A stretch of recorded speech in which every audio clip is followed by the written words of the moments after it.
you still have Kellen Moore as the offensive coordinator who doesn't necessarily have the ability because he's coaching the offense to make in-game adjustments with the offensive line.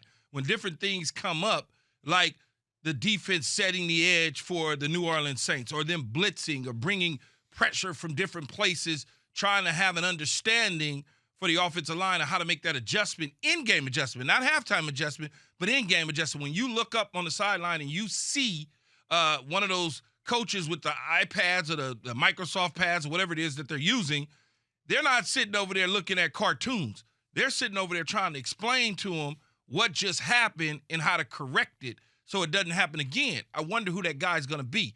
That's one of the most important things on a team is the offensive line coach. I'm with you, Key. I also this is a massive game, I think, for the Cowboys. You lose 3 out of 4 games, and I know the Saints are in a downward spiral too.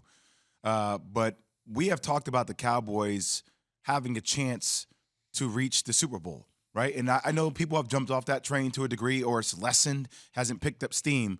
But you look at them getting part of their receiving core back. You look at them getting key defensive players back from a pass rush perspective, right? So my thing is for them, Dan Quinn, ultimately, in the 10 times he's played against Sean Payton in those NFC South clashes back in the day, he's 4-6.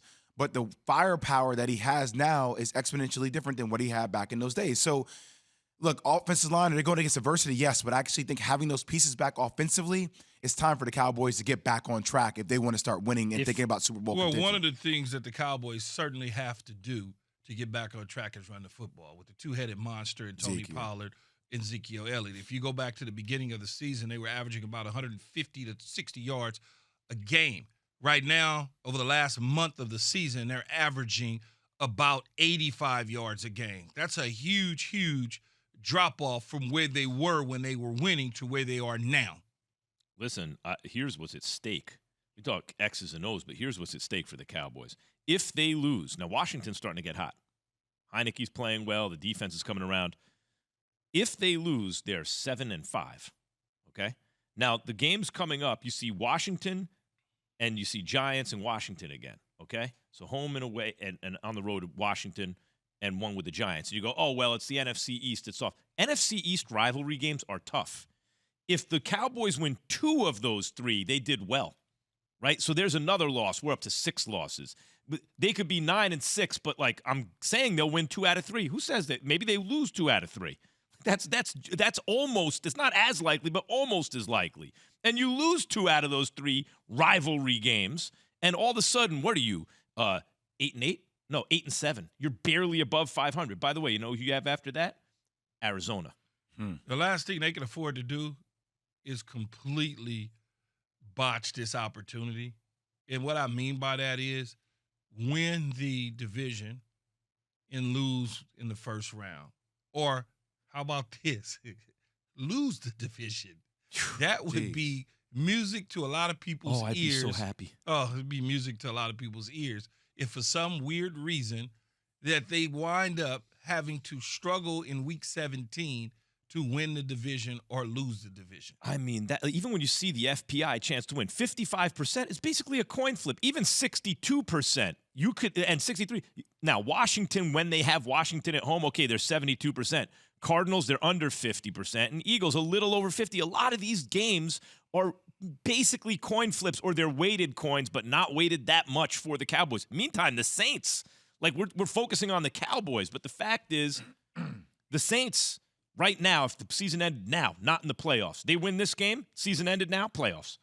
That's a big game for those guys. Yeah, it's a big game, but look, I don't know that the Saints are even going to be able to make any noise getting in the playoffs. It's just they would get to the playoffs, yay, but then I would assume they would probably get bounced. I don't, you're coming with Taysom Hill. Taysom Hill has some, how do you say it, plantar fasciitis going on, and when you look at that, his ability is to run the football, do a lot of smoke and mirror type things with him. He is not a traditional style quarterback, so I don't even know how effective he's going to be in this game tonight against the Cowboys. Taysom Hill with plantar fasciitis, that's like, what's that like?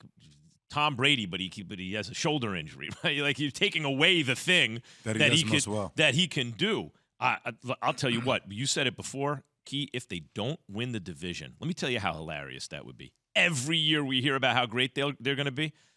Before Dak got injured, not last season, season before. Oh, the Cowboys are going to be great. The NFC East is no good. They went 8-8 and lost the division. Yeah. Oh, you would love it, Max. You would love it. Can they even win the NFC East anymore? With the NFC East, you can't win. They gotta win this game. They gotta win this game. But think about it. What if they don't? Oh.